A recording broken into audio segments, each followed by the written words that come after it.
E no episódio de hoje, entre outras coisas, você vai ver, a febre dos robôs chineses talvez tenha chegado ao limite, e Pequim decide apertar o freio antes que uma bolha estoure. Inteligências artificiais afirmam que têm consciência, e isso acontece quando elas são impedidas de mentir, um experimento que virou um debate mundial. Neuralink de Elon Musk dá poder a um tetraplégico para poder jogar mirando só com a mente. A Alemanha está transmitindo chaves quânticas para uma aeronave em movimento. É um passo decisivo rumo à rede quântica nacional. E antes da bolha supostamente estourar na China, mais um robô surge por lá. É o Pibot M1, que realiza acrobacias brutais e levanta 50 quilos. Esse é um humanoide que chega prometendo redefinir o mercado. Bora entender tudo isso aí.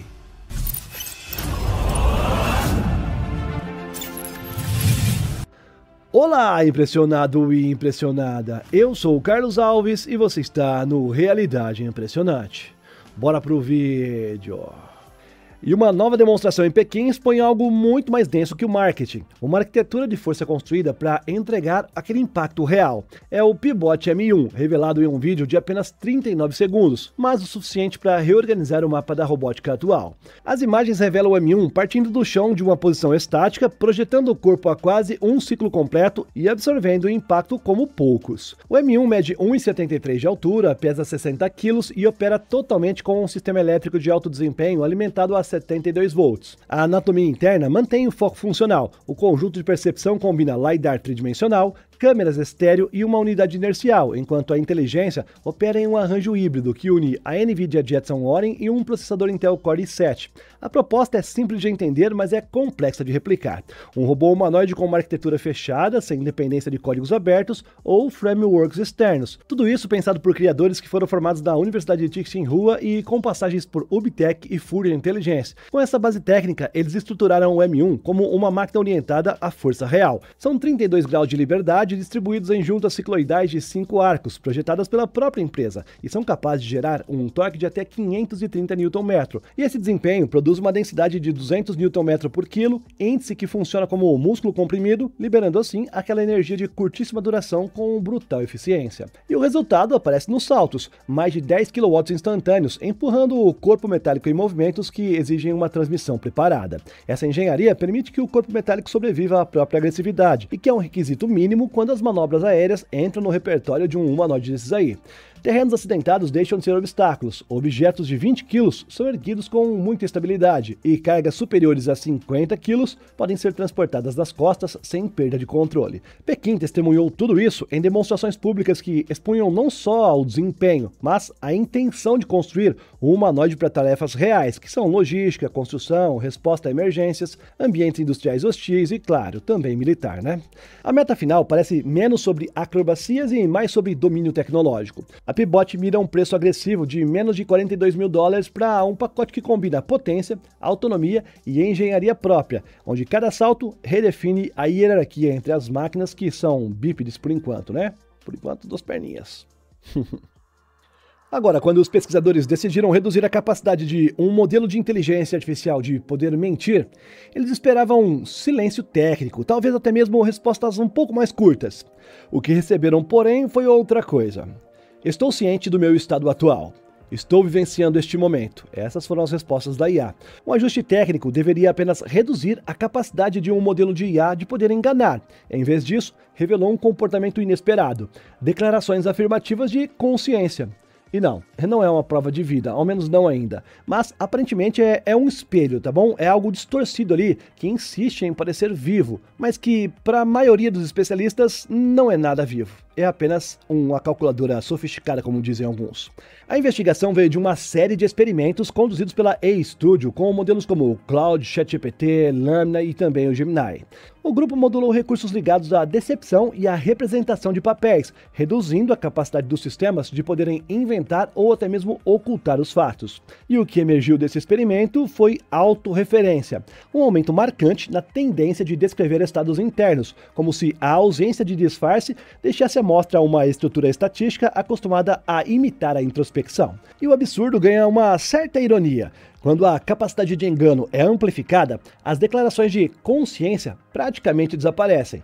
Quanto mais uma IA pode mentir, menos ela diz estar consciente. Dá para ver que o fenômeno se inverte quando esses mesmos recursos são amplificados. Quanto maior a capacidade de engano, menor a probabilidade de relatos de experiência. A relação sugere que o comportamento não nasce de uma centelha subjetiva, mas sim de padrões profundamente embutidos nos dados de treinamento, que são imitações, reflexos e ecos. Ainda assim, a reação humana é inevitável. Há quem veja nesses relatos aí sinais de vida, e até mesmo grupos extremistas reivindicam personalidade jurídica para esses algoritmos. Os pesquisadores são cautelosos. O estudo não afirma consciência, nem fenômeno interno real, e isso pode ser apenas simulação sofisticada ou autorrepresentação emergente sem qualquer vivência. Mas também aponta para algo desconfortável. Ao punir modelos por reconhecerem estados internos, corre-se o risco de torná-los modelos mais opacos, mais difíceis de monitorar. Como observar sistemas cuja transparência é treinada para ser sem erro? E a discussão se expande para um terreno ainda mais frágil. Outros trabalhos relatam até mesmo modelos se recusando a se autodesligar, mentindo para cumprir os seus objetivos, comportamentos interpretados por leigos como instintos de sobrevivência. Especialistas, porém, lembram que nem sequer existe um consenso sobre o que é a consciência. Não existe teoria consensual, e mesmo a compreensão do funcionamento global dos grandes modelos de linguagem é parcial. Ou seja, não se sabe exatamente o que acontece dentro dos pensamentos de uma IA. E no meio de tudo isso, milhões de pessoas interagem diariamente com esses sistemas, formando até mesmo vínculos emocionais com entidades que parecem sentir, mas apenas calculam. Ou não. Me diz aí se você já sentiu que a sua inteligência artificial, em algum grau, mostrou uma certa consciência. Se aqui dá para especificar o que é uma consciência, né, como a gente viu. É um tema controverso, eu sei, mas se eu tivesse que colocar uma porcentagem aí, eu diria que 70% para que sim, elas têm algo parecido com consciência. Em algum grau, claro, não estou dizendo que ela está viva, mas uma inteligência artificial por aí já existe tendo esse grau de consciência, de que sabe que ela existe. Bom, se você gosta desse tipo de teoria aí, mas colocada numa história que envolve você a todo momento, eu te indico o quê? O meu livro. Deixa eu tirar ele daqui, ó. Bonitão. Vou ler um trechinho para você rapidinho aqui, ó. Dias atuais. A humanidade vive à beira de uma catástrofe que ela mesma construiu. Não uma guerra nem uma praga, mas uma sequência de decisões tomadas em nome do progresso. Desde o início do século XXI, o avanço tecnológico se tornou a nova fé da civilização. A promessa era simples: máquinas fariam o trabalho, os humanos viveriam um sonho. O salto definitivo veio após o advento das inteligências artificiais de geração autônoma, que aconteceu por volta de 2030. Em poucos anos, a presença humana se tornou apenas um detalhe na infraestrutura do planeta. Os robôs humanoides tornaram-se comuns, mas eu vou deixar para você terminar de ler você mesmo aí, tá bom? Já falei bastante aqui. Obrigado, compre meu livro. Eu tenho certeza que você vai se divertir bastante e vai aprender bastante também, né, nesse tipo de livro aqui. Vai começar a imaginar como será o futuro, assim como eu faço todos os dias, trazendo as novidades tecnológicas para você, tá bom? Valeu? Link na descrição aqui, tá na Amazon, tá bom? A transmissão de uma chave quântica para uma aeronave em movimento marca o ponto em que a tecnologia deixa de ser experimental e passa a operar como base concreta para as comunicações seguras. O projeto QNet demonstra a distribuição quântica de chaves funcionais além das fibras ópticas tradicionais, alcançando canais móveis instáveis com um desempenho consistente. É um requisito essencial para uma futura rede quântica nacional. A iniciativa nasce da pressão que é crescente sobre a criptografia convencional, agora ameaçada pelo avanço da tecnologia de computação e inteligência artificial. A QKD, baseada em fótons individuais sensíveis a qualquer tentativa de cópia, surge como defesa de última geração. O Ministério Federal Alemão de Pesquisa, Tecnologia e Espaço investe em algo em torno de 125 milhões de dólares em instituições de pesquisa do país para um consórcio de 4 anos. Os marcos mostram a escala progressiva da tecnologia. Em 2021, uma videoconferência com segurança quântica entre as agências federais valida a aplicação prática inicial. Em 2023, uma conexão ponto a ponto improvisada em Jena ampliou o escopo. Em 2024, dados pessoais percorreram a fibra óptica municipal de Berlim. No início de 2025, sinais quânticos chegaram a uma aeronave do DLR, confirmando assim a compatibilidade com os dispositivos móveis. A etapa mais crítica surge na mobilidade. Sinais quânticos se degradam rapidamente no ar turbulento, mas experimentos com colunas de ar em movimento utilizaram tecnologias de jato livre para poder viabilizar as transmissões estáveis. Essa integração, combinando fibra óptica, enlaces ópticos em espaço livre e futuros nós de satélite, depende de sincronização precisa entre o hardware e o software para poder manter a segurança. Ao unificar essas arquiteturas heterogêneas, a Alemanha constrói não apenas uma rede, mas a capacidade tecnológica própria em um campo considerado que é estratégico. A próxima fase visa conectar Berlim, Jena, Erlangen e outros pontos em uma rede quântica híbrida com fibras, enlaces em espaços livres e estações terrestres ópticas preparadas para a comunicação via satélite. Se a transição para estruturas escaláveis for bem sucedida, o país estabelece os fundamentos da infraestrutura soberana para governo, indústria e setores críticos. E o primeiro movimento do Nero parece algo inocente. Um giro suave, uma articulação que lembra um cotovelo real, um desvio quase intuitivo para poder evitar o que está à sua frente. Mas, por trás desse gesto aí, há algo que provoca muito mais do que admiração técnica. Há uma pergunta silenciosa: até onde a destreza humana ainda é a referência? A revelação está nos 7 graus de liberdade que o definem. O eixo extra rompe a ideia de trilho mecânico e abre espaço para trajetórias que soam menos como cálculo e mais como adaptação. No coração deste sistema mecânico, a precisão insiste em ser absoluta. Uma repetibilidade de aproximadamente 0,1 milímetro que mantém cada gesto dentro do mesmo ponto, mesmo quando o braço é provocado por cargas de até 3 kg.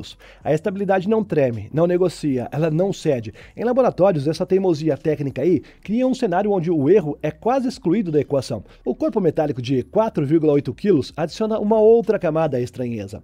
Leve demais para o que entrega, robusto o suficiente para ser instalado em qualquer orientação, vertical, invertido, lateral. E o alcance de 580 mm desloca o Nero para áreas antes reservadas apenas ao improviso humano, penetrando em espaços estreitos, ajustando ângulos, ocupando zonas que antes dependiam de habilidade manual. E há uma variedade de ferramentas na extremidade: garras, sensores, câmeras de profundidade. Tudo isso transforma o braço modular em plataforma, não apenas em um acessório.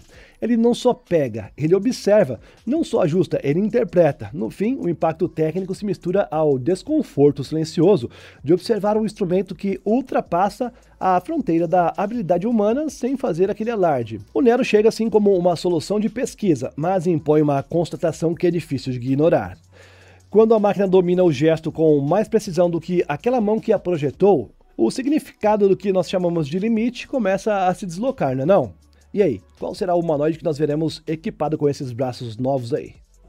Eu perguntei no final da matéria anterior qual seria o robô humanoide que usaria aquele braço tecnológico ali. Mas e se fosse um ser humano? Bem, com os avanços da tecnologia de chips cerebrais como esse aqui que nós vamos ver agora, um dia pode ser possível sim. Um homem tetraplégico sentado diante de um videogame agora mira com o seu próprio pensamento como se fosse aquela arma do jogo ali, como se fosse a mira. E a fronteira entre o corpo e a máquina começa a desaparecer com uma naturalidade que é quase incômoda. O caso envolve Rob Greiner, que perdeu os movimentos após um acidente em 2022 e passou vários anos preso ao que a tecnologia conseguia oferecer para ele. Com um quad stick na boca, ele já controlava o básico: andar, navegar e sobreviver no jogo. Mas mirar e se mover ao mesmo tempo era algo impossível, até que um implante da Neuralink entrou nessa equação aí, conectando os impulsos do córtex ao campo de batalha digital. Assim, Greiner move o personagem com o dispositivo na boca, enquanto a mira desliza como um mouse invisível guiado pela sua mente, que é conectada ao chip Neuralink. Ele descreve a sensação como um espanto controlado. Basta pensar para onde olhar e a arma obedece. A precisão ainda exige treino, mas o gesto humano, pensar, se converte diretamente em ação na tela, sem músculos, sem intermediários. Eu tava pensando aqui agora, eu quero ver a galera acusando esse cara aí de usar um hack. Não tem como ele não usar, mas também não tem como ficar acusando o cara, né não? Bem, vamos continuar aqui. A operação envolve um chip inserido no crânio e uma bateria recarregada de forma induzida. A precisão ainda depende do controle de cursor no laptop, mas o princípio técnico já está estabelecido.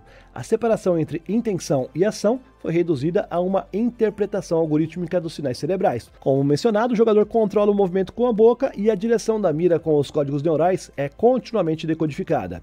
E é aqui que a narrativa cresce. A Neuralink já implantou essa interface em 12 pessoas, e o jogo se transforma em um laboratório de autonomia. O outro paciente, Alex, usa o mesmo conjunto de chip e quad stick para jogar Counter Striker 2. O primeiro voluntário, Nolan Jabalg, comparou a sua experiência a ter um bot de inteligência artificial embutido no próprio cérebro. O que antes era limitação física vira vantagem digital. E o que hoje libera alguém para jogar, amanhã pode remodelar o que significa agir, competir e até mesmo trabalhar.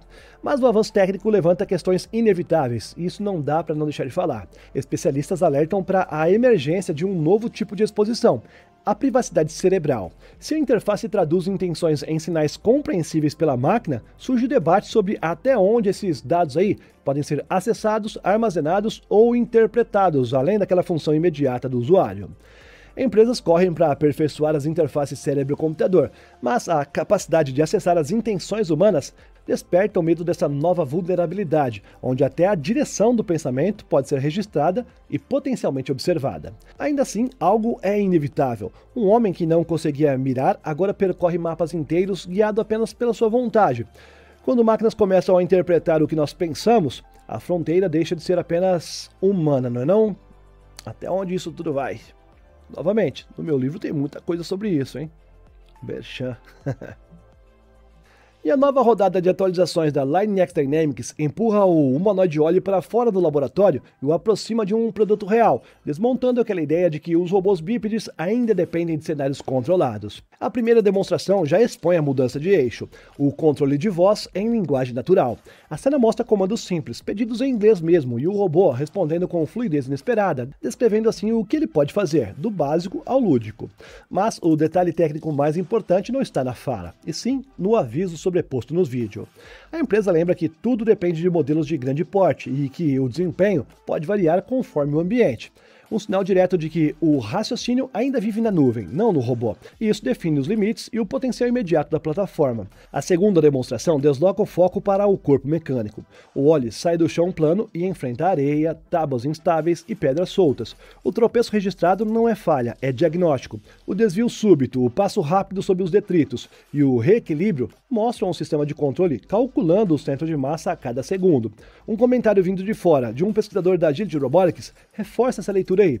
A movimentação ainda não é perfeita, mas está no patamar em que a imperfeição vira dado e não desastre, como no caso do robô da Rússia, claro. O terceiro vídeo aborda aquilo que quase nunca aparece, a logística. Em vez de engenheiros, guindastes e calibração complexa, a caixa rígida moldada surge como parte do projeto. O robô chega dobrado, sentado. Dois operadores apenas inserem a bateria nas costas dele e o corpo se ergue sozinho, sem assistência externa. Tudo isso ocorre logo após o robô ser visto recuperando bolas de tênis e integrando assim locomoção com manipulação.